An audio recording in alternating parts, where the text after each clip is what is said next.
बिस्मिल्लाहिर्रहमानिर्रहीम, अस्सलाम वालेकुम। आप देख रहे हैं स्पोर्ट्स फ्लिक्स, मैं हूं हमजा शफीक। तो जनाब, पाकिस्तान क्रिकेट टीम के लिए अ साय ऑफ रिलीफ, क्योंकि Pakistan versus West Indies 3 T20 matches की जो सीरीज़ थी वो पाकिस्तान ने 2-1 से अपने नाम कर ली और फैसला कुन मैच जो है वो पाकिस्तान ने 14 रन से शिकस्त दे दी वेस्ट इंडीज़ को। 189 रन, 190 रन का टारगेट दिया गया था वेस्ट इंडीज़ की टीम को। ओपनिंग पार्टनरशिप ने कमाल कर दिया। साहिबजादा फरहान एक मतलब फिर उन्होंने साबित कर दिया, जो उन पर एक इल्ज़ाम लगाया जाता, जो टैग लगा था कि ये सिर्फ लीग क्रिकेट खेल सकता है, साहिबजादा फरहान ने वो टैग उतार फेंका है और उन्होंने इंटरनेशनल क्रिकेट में भी अपने आप को साबित कर दिया। अगेंस्ट बांग्लादेश आखिरी T20 मैच में उन्होंने बहुत अच्छा परफॉर्म किया। उसके बाद इस सीरीज़ में भी अगर ओवरऑल देखा जाए तो साहिबजादा फरहान की एक्स्ट्राऑर्डिनरी परफॉर्मेंस है और ये लास्ट मैच में भी उन्होंने बड़ा अच्छा परफॉर्म किया। साथ ही साथ साइम अयूब ने इस T20 सीरीज़ में 2 50s पहले मैच में और आखिरी मैच में 50 रन स्कोर करके उन्होंने अपनी स्कोर बुक जो है उसको भी मजीद इंप्रूव कर लिया है। इस पूरी सीरीज़ के दौरान 3 मैचेस की सीरीज़ के दौरान माइक हैसन डिफरेंट कॉम्बिनेशन आजमाते रहे। कभी शाहीन अफरीदी को बाहर कर दिया, हारिस रऊफ को अंदर ले, हारिस रऊफ को बाहर कर लिया, शाहीन अफरीदी अंदर आ गए। अगर आज फ़खर जमान की बात करें तो इंजरी के बायस वो बाहर हो गए और अनफॉर्चुनेटली ODI सीरीज से भी फ़खर जमान जो है वो बाहर हो गए हैं। तो कुछ तब्दीलियां लेकर आए और उन तब्दीलियों में अभी तक जो हमें देखने को मिला है वो कामयाब होते हुए दिखाई दिए। उनकी सुपरविजन में एक वेस्ट इंडीज़ बांग्लादेश सीरीज़ थी, वो हम सीरीज़ हार गए। बांग्लादेश के बाद अब वेस्ट इंडीज़ सीरीज़ जो है वो हम जीतने में कामयाब हो गए। लेट्स सी अब ये जो ODI सीरीज़ है जो कि वेस्ट इंडीज़ के अंदर है, तीन ODI मैचेस हैं, और वो जीतने में कामयाब होते हैं कि नहीं होते। बहरहाल कप्तान ने भी क्रेडिट दिया जी पूरी टीम को। उन्होंने कहा कि टीम वर्क का नतीजा है और मैं सेटिस्फाई हूँ, टीम सेटिस्फाई अपनी परफॉर्मेंस से। अब देखना ये है कि ये वो टीम अगेंस्ट वेस्ट इंडीज़, और इन वेस्ट इंडीज़ की जो प्लेइंग 11 थी वो भी हमें पता है कि उन्होंने वाइट वॉश हुआ था ऑस्ट्रेलिया के खिलाफ, उनका मोराल उस तरह से हाई नहीं था। उस टीम के खिलाफ जीतना और आगे एशिया कप आ रहा है जिसमें टॉप की टीम्स हमारे सामने होंगी, फिर आगे वर्ल्ड कप आ रहा है, पूरी दुनिया की टॉप की टीम्स हमारे सामने होंगी। उस हवाले से हमारी क्या तैयारियां हैं। मेरे साथ अहमद सईद साहब मौजूद हैं, सीनियर स्पोर्ट्स एनालिस्ट है। अहमद सईद साहब, welcome to the show. Saeed साहब, जनाब ये जो 14 रन से पाकिस्तान ने फतह अपने नाम की है, दूसरा T20 बदतरीन शिकस्त के बायस हमारे बॉलर्स मार पड़ी। अगर समअप किया जाए, ओवरऑल इस सीरीज़ पर बात किया जाए तो क्या खोया, क्या पाया और माइक हैसन को क्या क्रेडिट देंगे? प्लस सलमान अली आगा की कप्तानी, मुझे पर्सनली उस पर बहुत सारे क्वेश्चन मार्क नजर आ रहे हैं सलमान अली आगा की, क्योंकि वो खुद अपने आप को 7वें नंबर पर ले गए, 7वें नंबर पर बैटिंग, बॉलिंग से खुद कतरा रहे हैं, डर रहे हैं। इसकी क्या वजह? वैसे आगा से ही आ जाएं फिर माइक हैसन की तरफ चलते हैं। देखें, सलमान अली आगा की जहाँ तक बात है तो दूसरा जो मैच हुआ था उसमें कुछ लैप्सेस नज़र आए थे उनकी कैप्टनसी के अंदर, उनकी डिसीजन मेकिंग के अंदर, उनकी जो समझ है कंडीशंस के मुताबिक उसके अंदर कुछ ना कुछ मसाइल नज़र आए थे। लेकिन तीसरे T20 के अंदर मैं समझता हूँ कि जिस तरह से उन्होंने अपने आप को सेक्रीफाइस किया अपनी बारी को, वो इसलिए भी ज़रूरी था कि ओपनिंग पार्टनर लंबी लग गई थी और उसके बाद ओवर कम थे और जो एक्सप्लोसिव बैटर थे उनको खेलने के लिए वहाँ पर आना था।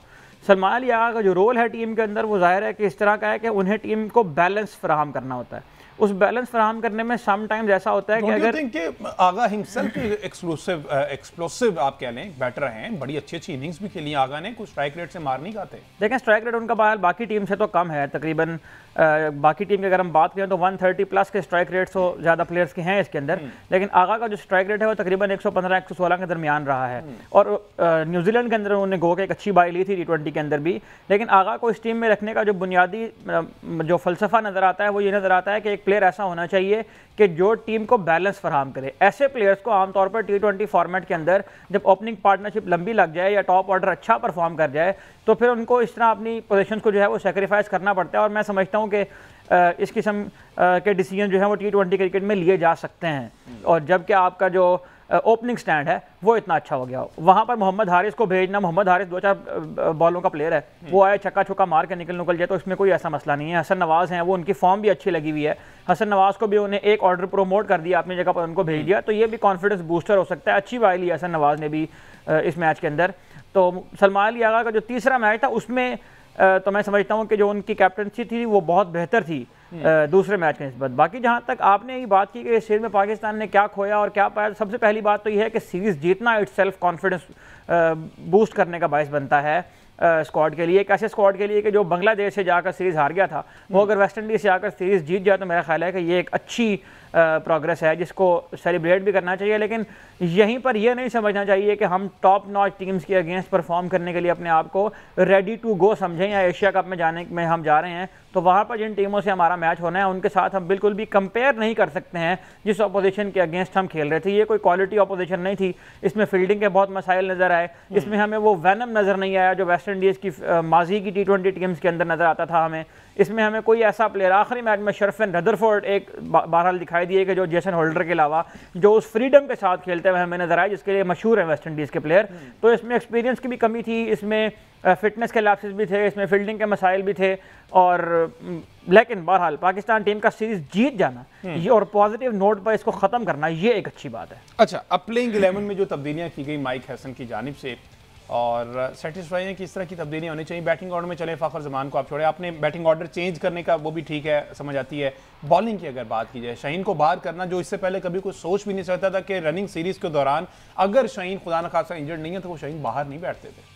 देखिए फ़खर के बारे में पहले मैं क्लियर कर दूं कि फ़खर को जो है वो हैमस्ट्रिंग स्ट्रेन हुई है, उन्हें वापस बुला लिया गया, आज वापस आ जाएंगे वो। अच्छा। और एनसीए में अपने जो उनका रिहैब है उसको मुकम्मल करेंगे, क्योंकि एशिया कप के लिए फ़खर जमान के ऊपर किसी किस्म का कोई रिस्क मैनेजमेंट जो है वो नहीं लेना चाहती है, समझ में आने वाली बात है। फ़खर हमारा मेन एसेट है, हमारे इम्पैक्ट प्लेयर हैं, उनको सेव करना भी चाहिए। जहाँ तक शाहीन शाह आफरीदी की आपने बात की है, तो बिल्कुल शाहीन की जो वाइट बॉल की रिसेंट कारकर्दगी है, वो T20 हो, वो ODI हो, मतलब शाहीन अब ऐसे बॉलर हमें नज़र नहीं आते हैं कि जो हमें एक ऐसी सिचुएशन से मैच निकाल के दे दें कि जहां टीम फंसी हुई है। PSL के अंदर भी हमने ये देखा था कि शाहीन को कि उसमें अच्छी बॉलिंग की उसमें उन पिचेस के ऊपर, लेकिन वहाँ पर भी जो टॉप ऑर्डर के अगेंस्ट उनका स्ट्राइक, जो उनका इकोनॉमी रेट है और जो लोअर ऑर्डर के अगेंस्ट उसका इकोनॉमी रेट है, उसमें बहुत ज़्यादा फ़र्क हमें नज़र आता है। तो शाहीन अनफॉर्चुनेटली जब से कप्तानी वाला उनका इशू शुरू हुआ है पिछले 1.5 साल से, उस वक्त से अब तक शाहीन हमें वो नज़र नहीं आता जो प्रीवियस शाहीन शाह आफरीदी शाह, जिससे हम ये उम्मीद करते थे कि ये ऊपर से आकर विकेट दिलाएंगे। दूसरे मैच की ही अगर मैं बात कर लूँ तो अगर आप देखें तो जो उन्हें डेथ में बॉलिंग कराई आखिर में जब 36 रन रह गए थे, एक ऐसे मैच में जब आपके बॉलर्स ने आपको अच्छा प्लेटफॉर्म दे दिया था, फंसी हुई कंडीशन से मैच निकाल के एडवांटेज आपके हक में दे दिया, मोमेंटम आपके हक में दे दिया, वहाँ पर भी शाहीन जो है वो स्लोअर रन मारते रहे। उस मैच के अंदर भी अगर आप देखें तो मुझे बहुत ज़्यादा क्वेश्चन मार्क्स नज़र आ रहे हैं अभी भी इनके फिटनेस के ऊपर, क्योंकि अगर आप देखें तो 3 मैचेस की इस सीरीज़ में आप अगर पाकिस्तानी बॉलर्स के यॉर्कर्स को काउंट करने बैठे तो वो फिंगर टिप्स के ऊपर गिने जा सकते हैं, इतने कम यॉर्कर्स किए गए हैं पाकिस्तानी फास्ट बॉलर्स की जानिब से।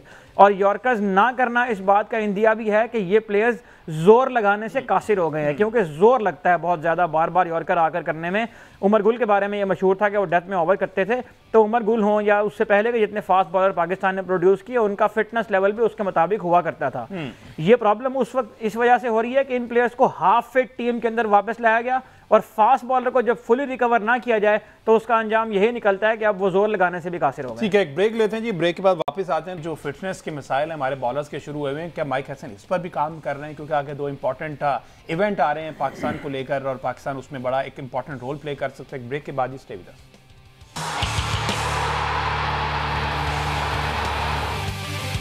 वेलकम बैक जी। बात हो रही पाकिस्तान क्रिकेट के हवाले से। 3 T20 मैचेस की सीरीज़ पाकिस्तान बिलाखिर जीतने में कामयाब हो गया है और 2-1 से सीरीज़ पाकिस्तान ने अपने नाम कर ली है। अगर इस तीनों मैचेस के ओवरऑल सिनेरियो पे हम बात कर रहे थे, हमने बॉलिंग पे बात की, बैटिंग पे बात की, अभी एक स्टेटमेंट मेरे सामने, क्योंकि मोहम्मद रिजवान इनकी नवाज़ की इंक्लूजन पर बहुत से सवालात उठाए गए थे कि आखिर क्यों मोहम्मद नवाज़ को आखिर इतना ज़्यादा कैरी क्यों किया जा रहा है, क्यों मैचेस दिए जा रहे हैं। अच्छा, उन्होंने एक स्टेटमेंट दिया, अमेरिका में जैसी कंडीशन है इसके मुताबिक मैं खेल रहा हूँ। साथ ही साथ मैं सही साहब उन्होंने ये भी कहा है कि दोनों मैचेस में मेरी बॉलिंग अच्छी रही, लेकिन मैं बैटिंग में अपना इम्पैक्ट ऐड नहीं कर पाया। ये बेसिकली ऑलराउंडर है, लाइक कब से इन पे ऑलराउंडर का टैग लगा हुआ है, एक तो ये भी मुझे क्लियर कर दीजिएगा। दूसरा ये कि कह रहे हैं बॉलिंग अच्छी है, बैटिंग में इम्पैक्ट डालने की कोशिश कर रहा था, लेकिन गेंद जो है वो बल्ले पर नहीं आ रही थी। क्या कहेंगे इनकी स्टेटमेंट पे? देखिए, मुझे नहीं समझ में आ रहा कि ये कौन सा इम्पैक्ट था जब वो डालना चालना चाह रहे थे गेम के अंदर, क्योंकि इम्पैक्ट तो खुद ब खुद क्रिएट होता है अगर आप स्पेशलिस्ट बैटर हो, स्पेशलिस्ट बॉलर हो। आप अगर थोड़ी सी बैटिंग करते हैं और थोड़ी सी बॉलिंग करते हैं और आपने आपको ऑलराउंडर कहते हैं, तो फिर आपको आकर ये बताने की ज़रूरत नहीं पड़नी चाहिए कि मैं बॉलिंग ठीक कर रहा हूँ और बैटिंग नहीं हो रही, और मैं बैटिंग ठीक कर रहा हूँ बॉलिंग नहीं हो रही। ऑलराउंडर्स जो होते हैं उनसे आप ये एक्सपेक्ट करते हैं कि वो एक पूरा बॉलर और एक पूरा बैट्समैन होगा जो ज़रूरत पड़ने पर दोनों रोल अदा करेगा। अब्दुल रज़ाक से आपने कभी ये सुना है कि मैं बॉलर पूरा हूँ लेकिन मैं बैट्समैन जो है वो थोड़ा थोड़ा हूँ? अब्दुल रज़ाक एक मुकम्मल ऑलराउंडर थे, शायद आफरीदी एक मुकम्मल ऑलराउंडर थे। अच्छा, ये जिनके रिप्लेसमेंट है ना इस टीम में, वो भी तो फिर ऐसे ही थे ना, आधा तीतर आधा बिटेर। तो बस आप देख लें कि हुआ असल में ये है पाकिस्तान क्रिकेट के साथ कि जो ऑलराउंडर की डेफिनेशन है, बहुत सारी जिस तरह आपने बाकी इंटेंट का और मॉडर्न डे क्रिकेट का और जो स्ट्राइक रेट की हमने रट लगाए रखी है, उसी तरह हमने जिस एक और इस्तिलाह के साथ जो खिलवाड़ किया है वो ऑलराउंडर की इस्तिलाह है। मोहम्मद वसीम जूनियर ने एक छक्का लगाया था और उस मैच में उन्होंने एक बॉल पर 6 रन स्कोर किए थे, तो उनका ये बताया जाता था कि इसका स्ट्राइक रेट इस मैच में 600 का है, जिसकी वजह से जो है वो इसका को रखना चाहिए T20 टीम के अंदर। और काफ़ी अरसे तक उनका स्ट्राइक रेट जो है वो 300 का रहा, क्योंकि वो बॉलिंग ही थोड़ी सी खेलते थे, तो उसमें वो 2 बॉलों में 5 रन या 3 बॉलों पे 9 रन 10 रन कर गया तो लोग समझते थे कि वो ऑलराउंडर बनना शुरू हो गए। यही केस है मोहम्मद नवाज़ का भी, और तकरीबन थोड़ी सी इससे अगर हम क्वालिटी इंप्रूव करके हम टैग लगाना चाहें तो यही टैग आप लगा सकते हैं फ़हीम अशरफ के साथ भी। तो मोहम्मद नवाज़ ने जहां कंडीशन सपोर्ट की वहाँ उन्होंने बहुत अच्छी बॉलिंग की, उन्होंने खुद भी आकर तस्करा कह दिया। लेकिन आप कौन से बॉलर हैं कि अगर आपसे जहाँ पर हल्की सी भी आपको सपोर्ट नहीं मिल रही कंडीशन के अंदर, वहाँ आपके हाथ पाँव फूल जाते हैं, वहाँ आपसे बॉलिंग नहीं होती है। आप मुझे बताएं ना, मोहम्मद नवाज़ इतने अरसे से पाकिस्तान की टीम के साथ हैं, कोई 2 मैच मुझे याद दिलाएं जब मोहम्मद नवाज़ ने अपनी परफॉर्मेंस जिताए हों इस सीरीज़ से पहले, और कोई ऐसा टूर्नामेंट, कोई ऐसी सीरीज़ जिसमें आपको ये याद हो कि मोहम्मद नवाज़ इस सीरीज़ के अंदर जो है वो सिंगल हैंडेडली पाकिस्तान को जितवा कर ले गया। ये तो सीरीज़ ही ऐसी है जिसमें वहाँ पर मैच हो रहे हैं जहाँ पर मतलब आपको भी नहीं दूसरे मैच में आकर पता लगा कि यहाँ पर स्पिन को सपोर्ट मिल रही है। उस वक्त तक आपने टीम अनाउंस कर दी हुई थी, आप खुद एक स्पिनर शॉट थे। अगली जो टीम आपके साथ खेल रही है उसकी स्पिन के अगेंस्ट वल्नरेबिलिटी का अंदाज़ा आपको नहीं हुआ, बाकी पूरी टीम को है, बाकी पूरी दुनिया को है।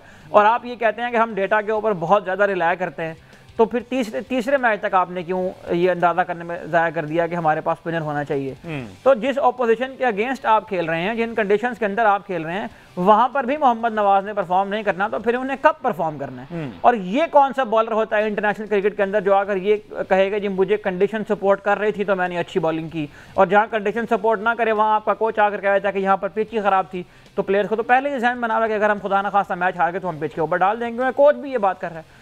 तो अनफॉर्चुनेटली ये माइंडसेट छोटी टीमों के खिलाफ तो चल सकता है, बड़ी टीमों के खिलाफ नहीं चल सकता। और पाकिस्तान इस वक्त सेकंड हाफ के अंदर है आईसीसी रैंकिंग के अंदर भी, और अगर टीयर सिस्टम आता है तो हम टीयर सिस्टम के अंदर भी सेकंड ग्रेड टीम कहलाएंगे। अच्छा, अब ये मोहम्मद नवाज साहब ने अभी इसमें कहा अपनी स्टेटमेंट में कि जनाब स्पिनर्स को ज़्यादा, पिच थोड़ी स्लो है इसलिए स्पिनर्स को ज़्यादा मदद मिल रही है। इन तीनों मैचेस में हमने देखा है ये जो हारिस रऊफ को पहले मैच में 40 run without getting any wicket, ठीक है, शाहीन शाह अफरीदी 2 मैच खेले, दोनों में 1-1 विकेट उन्हें मिला है, ठीक है। हसन अली के साथ जो दूसरे मैच में हुआ है उसको किस तरह से जस्टिफाई करेंगे? हसन अली मीडियम पेसर के तौर पे आते हैं, जहां से उन्होंने छोड़ा था फिर एक गैप आया, उन्होंने मुकम्मल किया सारा वापस परफॉर्म करके, जहां छोड़ा वही कंडीशन इधर आ गई। तो हसन अली, सलमान भट्ट साहब कहते थे कि हसन अली बहुत कम जगहों पर परफॉर्म करने वाले हैं, बड़े स्पेसिफाई एरियाज में बॉल करने वाले हैं, तो हर जगह बाकी फिर हसन अली नहीं खेल सकते, क्योंकि जो हशर किया हसन अली का दूसरे T20 में वो समझ से बाला कर है। देखिए डेफिनेटली रिवर्स स्विंग नहीं मिलेगा तो हसन अली कहाँ परफॉर्म कर सकते हैं। और उसके अलावा हसन अली की पेस भी कोई इस तरह की नहीं है कि वो बहुत कोई आउटस्टैंडिंग पेस उनकी हो और पेस से वो बैट्समैन को बीट कर दें। तो हसन अली को जहाँ पर पिच से हेल्प नहीं मिलेगी वहाँ पर बैट्समैन के पास इतना टाइम होता है कि वो उनके अगेंस्ट रिस्पॉन्स दे दे।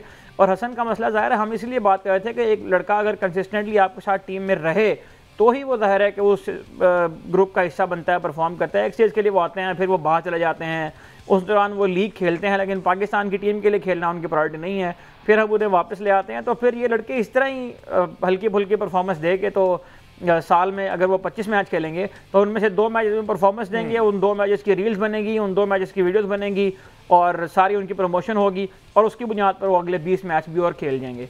लेकिन अगर आप ये देखें हसन अली क्यों चले गए यूके में खेलने, यूके में खेलने वो इससे चले गए, इंग्लैंड की कंडीशन जो है उनको सपोर्ट करती हैं, वहाँ पर रिवर्स स्विंग मिलती है लेटर ऑन, और जिस मौसम के अंदर वो चैंपियंस ट्रॉफी खेलने गए थे वहाँ पर भी उस तरह का बॉलर जो है वो चल जाता है। लेकिन उसके अलावा आप और किसी मुल्क के अंदर निकाल कर देखें, हसन अली तो हर जगह पर ही मुझे लगता है कि अभी बांग्लादेश के अगेंस्ट पाकिस्तान के अंदर सीरीज हुई तो उसमें हसन अली अच्छी बॉलिंग की थी, PSL में भी इसलिए वो अच्छी बॉलिंग कर गए कि वहाँ पर पिच के अंदर थोड़ी सी हेल्प मौजूद थी। तो हसन अली को एक तो टीम के साथ कंसिस्टेंटली अगर रखना है तो उनको डिफाइन करना होगा कि उनका रोल क्या है, नंबर 1। नंबर 2 ये है कि अगर हसन अली को इन द लॉन्गर रन इस टीम के साथ चलना है तो उन्हें भी प्रायोरिटाइज करना पड़ेगा कि उन्होंने नेशनल टीम के साथ खेलना है या लीग्स के अंदर खेलना है, क्योंकि लीग क्रिकेट की क्वालिटी को अगर आप एमुलेट करने की कोशिश करेंगे, उसको रेप्लिकेट करने की कोशिश करेंगे इंटरनेशनल क्रिकेट से, तो वहाँ बहुत फर्क होता है। लीग क्रिकेट में विकेट्स लेकर वो आ रहे हैं, वो वाला कॉन्फिडेंस यहाँ काम नहीं आएगा। ठीक है जी, एक ब्रेक लेते हैं जी। ब्रेक पर जब वापस आते हैं तो डब्बा बात करते हैं, क्योंकि मोहसिन नकवी साहब बड़े नाला नजर आ रहे हैं और उन्होंने कहा कि अगले सीजन के लिए पाकिस्तान का नाम इस्तेमाल नहीं किया जाएगा। हालांकि पाकिस्तान फाइनल तक पहुंचा, साउथ अफ्रीका ने फाइनल में हरा दिया, और एक अच्छी चीज़ है पाकिस्तान इंडिया वाले मैच में बहुत सारी जनाब लाइमलाइट में भी है, लेकिन ये मामला क्या है, एक ब्रेक के बाद इस पर बात करते हैं। स्टे विद अस।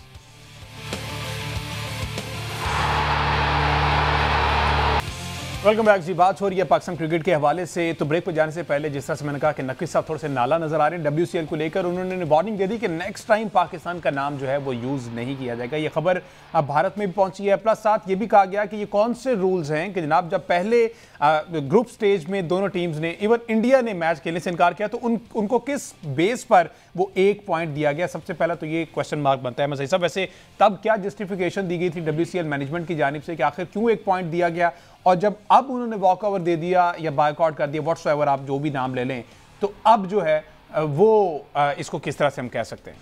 देखिए अगर हम इसको रिवर्स करें और हम ये देखें कि ये सिचुएशन इंडिया के साथ हुई होती और उस कंडीशन में अगर पॉइंट्स शेयर होते तो फिर क्या रिएक्शन आता क्रिकेटिंग वर्ल्ड के अंदर। देखें क्रिकेट एक ऐसा स्पोर्ट है कि इसमें अनफॉर्चुनेटली बहुत ज़्यादा स्पॉन्सर्स और ब्रॉडकास्टर्स इन्वॉल्व हैं इंडिया के।